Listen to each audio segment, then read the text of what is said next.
You're protected from carbon monoxide, the silent killer at home, but News 3 Investigates found your children may not be at school. I'm Theo Keith with that report. And good evening, I'm Eric Franke. 2 months after a carbon monoxide scare at a school in Georgia, News 3 Investigates found there is no law requiring CO detectors in Wisconsin schools. Theo Keith looked into why not and whether your child's school or daycare is covered.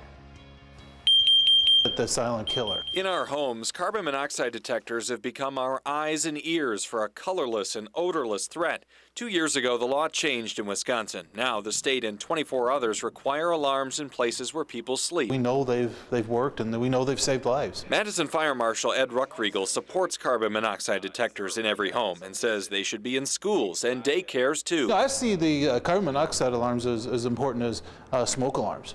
Because, as I say, that it's one of those things that occurs when people aren't aware of it. But there is no law that requires detectors in Wisconsin schools. In Georgia, another state that doesn't mandate them, potentially lethal CO levels at this Atlanta elementary school sent 50 people to the hospital in early December.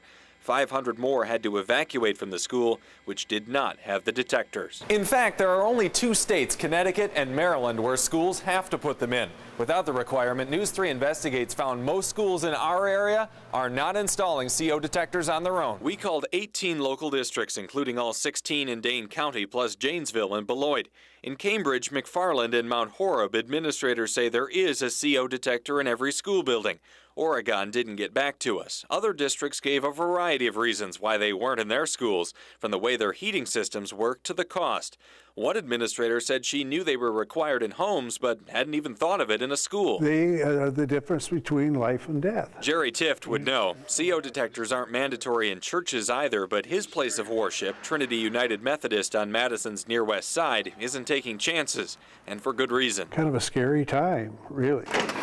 Tift's faith in his old church was challenged one winter Sunday 4 years ago. Some children started to complain about feeling kind of ill, and one person actually passed out. That exhaust pipe separated from the back of the boiler. The result was a CO reading 100 times the level considered unsafe. It blew the meter. 6 people went to the hospital, 1 stayed overnight, but there were no lives lost. I think we have a little connection here that probably was looking out for us. I stood up and I could have died. In the year after the incident, victims went to the state capitol to advocate for a new law, one that would require CO detectors in every home and where people gather during the day, saying 4 new alarms they installed after the first scare paid off. We had 2 incidences of carbon monoxide poisoning within 6 months. Because of these detectors, we were able to save lives. Warning, carbon monoxide. Give you a little peace of mind knowing that's down there now. Oh, absolutely. But at the Capitol, the success of that effort was mixed. Lawmakers did require detectors in homes where they say 72% of CO incidents happen. That law also covers daycares in single-family and 2-family homes, but not larger daycare centers, although 5 of the 6 Madison daycares we called said they did have them. Schools are still not part of the changes. When they made that decision then, for whatever reason, they didn't choose to cover those. Representative Gordon Heinz was one of the lawmakers that led the push to get CO detectors in homes. The Oshkosh Democrat knew of no legislative effort to extend the requirement to schools. And administrators at the State Department of Public Instruction didn't know of one either. You don't want to fly blind on these things. If it's something that we should look at, I'm going to listen to them, but we know we're not going to be able to do everything, and there's a cost with everything. Like many codes, whether it's fire codes, building codes, they come out of tragedy. Fire Marshal Ed Ruckriegel says CO detectors could get installed in most schools inexpensively. He says they are already wired for smoke alarms, and carbon monoxide detectors could be a part of that system.